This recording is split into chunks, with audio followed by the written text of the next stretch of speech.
Oh, It's people just are mad that the Affordable Care Act is going to go away because they thought it was just going to be Obamacare that went right, away. right, And now they're mad at Democrats for calling it Obamacare hmm when it was them who called it Obamacare right, so that they could try to tank it.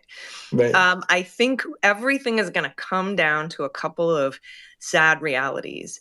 Right-wing news media and corporate media has failed us, and the information is not getting out to people. People asking if they can change their vote, people Googling what a tariff is, people, right. a 700% increase in people Googling what a tariff is.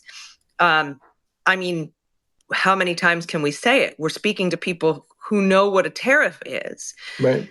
So everybody's kind of siloed. The information ecosystem, the media ecosystem is a huge problem. And then, of course, everything boils down to the Supreme Court. It's been bought. It's been captured. We lost it in 2016 because people just didn't like the Hillary vibe, I guess. And now we are here with an overturned Dobbs, an overturned Chevron doctrine, no more affirmative action, and of course, presidential immunity. And everybody who's asking me, what can we do? Everything I think of can just be undone by the Supreme Court. People are pointing fingers at certain voting blocks. People are pointing fingers at Biden not dropping out soon enough or dropping out at all. Or Right. people are blaming Harris for not being more clear on her policy. People are blaming the Department of Justice for not, I don't know, being John Wick. They wanted a John Wick attorney general. And it doesn't matter because it could have been Doug Jones. It could have been Sally Yates. It could have been any number of people that everybody wanted to see be the attorney general. They could have arrested Donald Trump in March of 2021 when the attorney general finally got there. He would still have been put out on bail. He still would have filed his interlocutory immunity appeal, and he would not have gone to trial before the election. The people, the voters, are the single biggest check on the executive, and the voters failed. And that's what happened in 2016. It's why we have this Supreme Court. And for people it's just an interesting choice to me. I understand a lot of people don't like Merrick Garland because he was kind of quiet, timid, didn't come out and say a bunch of stuff, but he did indict the man, and he was the first to do so. He beat all the state attorneys general. And now, we're at this point where I get if you don't like him, but to blame the guy who has spent a lifetime in justice, ended up as a judge on the federal bench, was appointed to the Supreme Court by Obama. Mitch McConnell rebuffed it. The guy who was named by Joe Biden to be the attorney general and who said, I'm going to take this job to pay back the country that saved my parents from Nazis. To blame that guy and let John Roberts off the hook and Harlan Crow off the hook and Leonard Leo off the hook is mind-boggling to me. So we have a garbage constitution interpreted by garbage people, and people want to blame Dearborn, Michigan, or it's fascinating to me. I mean, I don't quite understand it, and I really, I'm not trying to be a Garland apologist. He's done a lot of shit that I don't agree with. Can I say shit on here? I'm saying shit. Yeah, you can say whatever you want. Yeah. I can list a bunch of things that I really disagreed with him on: the Barr memo, not releasing that, not being more against what Bill Barr did when the DOJ wanted to represent Eugene Carroll, for example. I think there was a lot of mistakes. I think he should have appointed a special counsel in 2021, but as I said, we still wouldn't have gotten a trial before the election. But to blame him and let John Roberts off the hook, I still am kind of reeling from that. But that's my goal, is to when I defend the facts of the case. When people say he waited 2 years and did nothing, that's not a fact. He actually created an investigative unit the week he got there to investigate Donald Trump. He actually, in 2021, when he got there, the FBI and Christopher Wray and Trump holdovers refused to execute his search warrants against John Eastman and Jeffrey Clark and Congressman Scott Perry. So Merrick Garland went to the post office cops to get his search warrants executed. Like, he did all these things. It's not out there in the world because the DOJ doesn't talk about it. But the reason I do that is not to defend the man. It's just to put the facts out there. So, because I think that the message should be, and I think that the anger and the rage should be with the Supreme Court and the people, the rich white dudes who put them there. If that makes sense, that's kind of why I'm a little bit. People call me a Garland apologist, and I'm like, I'm just. I was wondering putting what facts out. Got it. No, it was. I wanted to make sure I let you speak on it because I saw the comment. But it's this is Allison Gill for anybody who doesn't know. If you live under a rock, then that's cool. But Allison Gill, aka Mueller, she wrote one of the biggest podcasters in the country and the world, and one of my favorite shows that's ever been on before. A rock star, a person who you definitely know more about. I remember when I used to try and interpret law, even via lawyers, and you can explain it in a way where I understand, and that's a tall order. So I appreciate that. Well, I read Ellie Mistal's book, right? Oh, Allow Me to Retort. Excellent. That spoke at great length about the massive loopholes in our Constitution that benefit wealthy white men. Yeah. And I think if you haven't read that book, first of all, it's very funny. It's very well written. But it's really important to kind of understand, for me at least, where these loopholes exist, where the fault lies, and who benefits, right? I'm not out here stumping for Garland because it's popular and it makes people like me. Like, I'm just like, if I was like anti-Garland, I'd probably be a millionaire by now. I'm just trying to put facts out there, and I'm hoping that people direct their focus where it belongs, right. And I'm not saying your anger doesn't belong with Garland. Maybe you hate the guy. That's totally up to you. That's all. We're free to do that. I think it should be at the Supreme Court. Yeah, and you now are on Substack as well. Obviously, you're joining me here today, and you did a piece on. You had mentioned some billionaires just a moment ago. You did a piece on the media landscape right now, and we've been talking about corporate media, and even just some friends that run some headlines over there that I've made over the years. I'll be like, I think it was the day of the debate with Kamala Harris. CNN ran a thing of like, these are the 3 challenges that she's going to need to overcome. And I hadn't had my coffee yet. So I was like, tweet, blah, blah, blah, blah. And then that thing went freaking viral and they changed it within 11 minutes. And my friend's like, dude, like, can't you just email me? I'm like, no, because you guys try to call, like, you're like, oh, well, we've got this and we're not going to stick with this headline. Give me excuses off the record and blah, blah, blah. And so it long story short, I've just gotten sick of, I have friends, I know that you have friends that have been on both networks, host shows, whatever, but there are some not so good ones that are out there as well. But what do you think we can do? I mean, we have great people that we can get news from, yourself, Midas, and a bunch of other friends. But what can we do in regards to just this pelting of propaganda that's been constant? I mean, you have people who just don't know which way is up, blaming Biden for the price of groceries when there's corporate greed out there, and they don't even look at the corporation at all. Like, nothing even focused on like why cereal bags are smaller and more expensive. Branding and things like that. It drives me nuts because it's not the root of the issue. And then you have Elon Musk promoting on his platform, like, hey, this is the truth. And so it's hard to fight against someone who owns the social media company and then people who own the corporate media, the stations and whatnot. And then there's Sinclair and all the, AM channels and whatnot. It's a huge right-wing media machine. But, I'm going to borrow some words from Henry Rollins. He said, this is punk rock time. This is what Joe Strummer trained you for. And, 2 years ago, I set out to write a book. It was done about a year ago. I pitched it. It's about media failure, corporate media failure. And everyone told me, nobody wants to read about that. And so that Substack post about Pump Up the Volume that you're talking about is one of the chapters in that book, A New Media Revolution.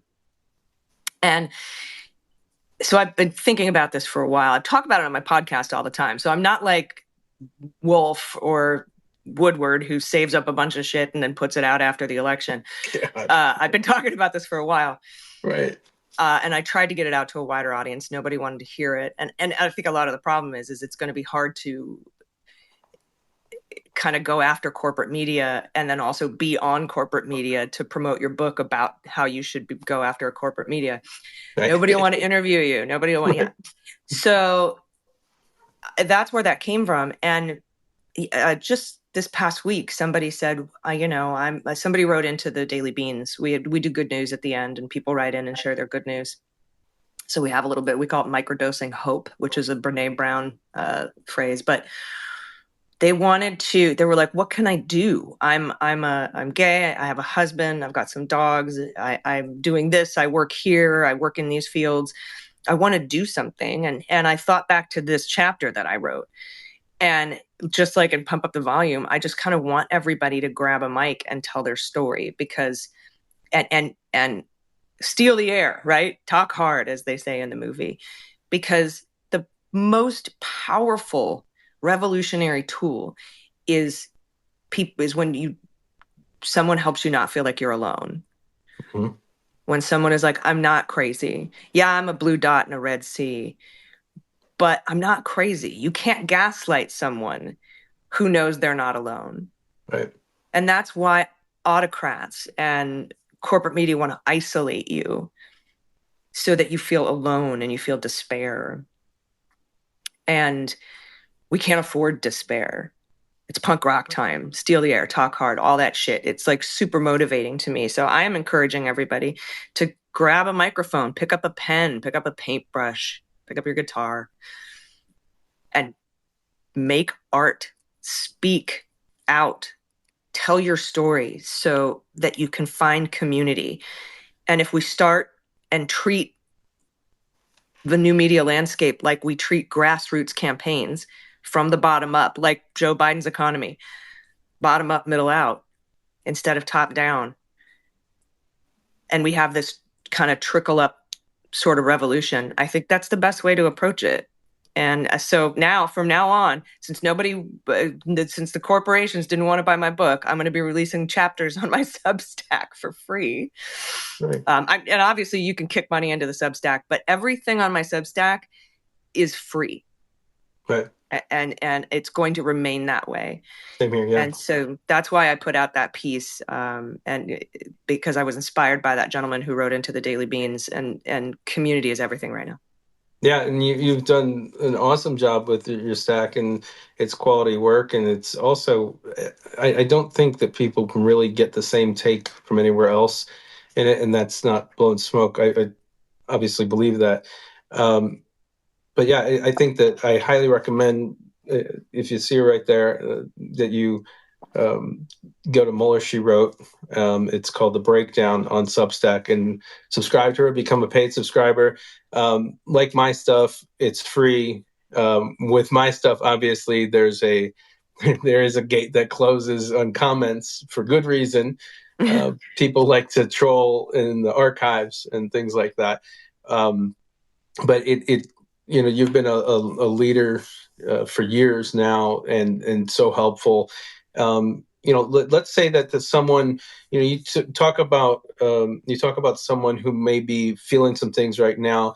Maybe we can end on a note of, let's say someone is still feeling that punch in the gut kind of thing. They haven't been in campaigns for 20 years, or they haven't experienced this, anything close to even this before.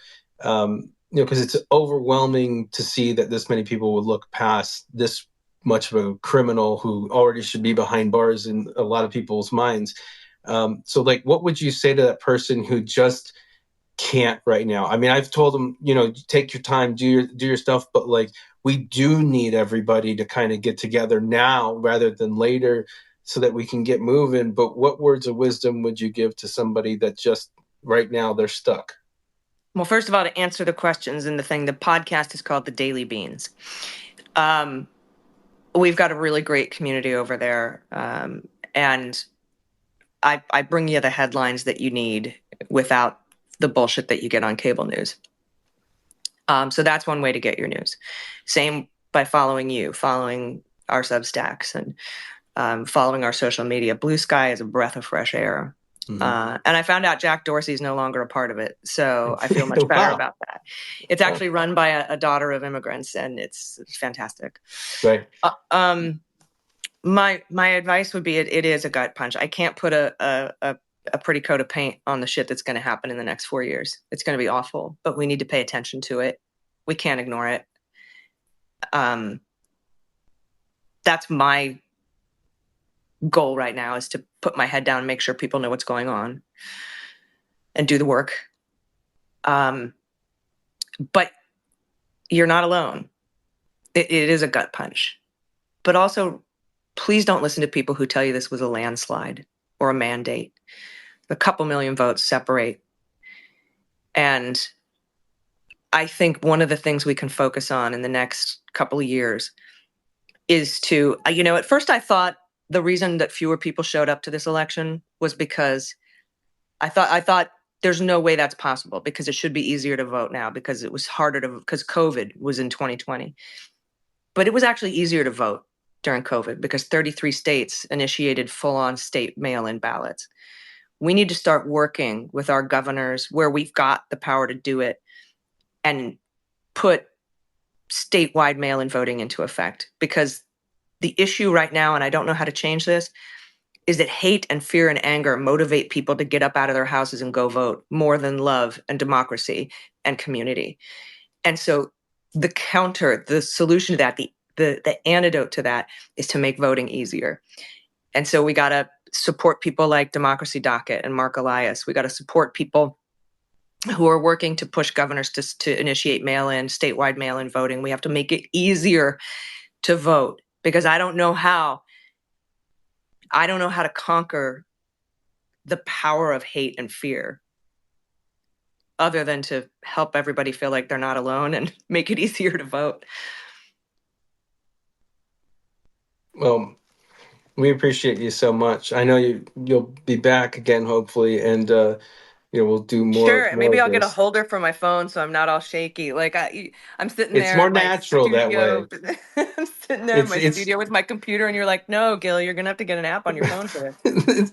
it's cool because we all became our own producers for a little bit during COVID, and I'd been in music for my entire life, so it was interesting to get back into sound engineering. But no, there's wonderful tricks of the trade where we'll fiddle with it so that you won't have any shakiness when they Look see at it. that! My plant in the background is dying. It's been alive for 4 years. The election killed my plant. My Oh plant is no! depressed. My Yeah, plant is depressed. You guys, I need to fix this. man. That's my number one step on the road to fighting back, is to get a new plant. No, well. I'm still here. Mine is still somehow thriving. Somebody else must have been watering. No, I've been good with it. I set a calendar alert. Hey, have To you stopped watching cable news? I haven't watched cable news in a week, and it's usually on 24/7. And I have to tell you, I feel really great. Yeah, I haven't. I've watched little clips here and there. I let Asen and Aaron Rupar watch them for me. Yep. I haven't been watching. I get a briefing. It's an auto-populated thing that I'll see different tweets or whatever from the Orange Monster and look at different things, different posts that have gone viral on both sides of things.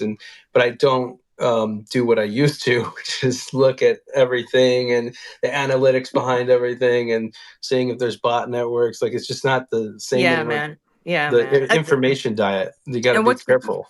what's great about the Daily Beans is I give you the headlines in the first minute, and Right. then we break down a couple of them, and then we have listener submitted good news to pick you up at the end with Right. pet photos and baby pictures. And so some people listen for the first minute to get their headlines, but if you need to get the information in a way that doesn't suck, pop in your earbuds, go for a walk, a 45-minute walk. That'll burn enough calories to have 2 glasses of wine when you're done, and listen to the Daily Beans. You'll get your news. It's women run, women owned. It's incredibly inclusive and wonderful community. And I think that's just, I'm going to keep doing that until maybe other ideas present themselves. So, Awesome. No, I think that's great. And I have an idea, which I'll mention to you offline, about an investigation we're working on that you obviously should be involved with. But that's something separate. So everybody get excited about that, the thing that doesn't exist yet. But no, that's really great. And we'll have a link to everything that Allison's mentioned. We'll have links to that in the post of this, because we will take this. If you've missed any of this conversation, we'll have a full recap of that, and in a post as well. So, Allison, I guess thank you for spending so much time with me. You took a lot more time than I asked for. I really appreciate it. Of course, I'd use the entire day if I could, but yeah, this was really awesome. Thanks for taking the time. no, thank you. It's like it fills my heart to be able to talk to like-minded people, and everyone should do this. FaceTime a friend, call a friend, talk to a friend. It's pretty cathartic considering how down we all are, and I know that the whiplash we felt on Wednesday, it's the whiplash, right? We were so sure, we were so happy, and we were so excited, and I knew where my life was going, and then that just was all over in a night. And talking to my friends like you really, really helps, and bouncing ideas off of people, and it's that community. So thanks for having me. I'm glad to be here. That's awesome. Well, thanks for everyone, the 1,000 of you that have joined. That's awesome on Substack. We appreciate you. And again, this will be put into a post. Thank you, Allison. Take care.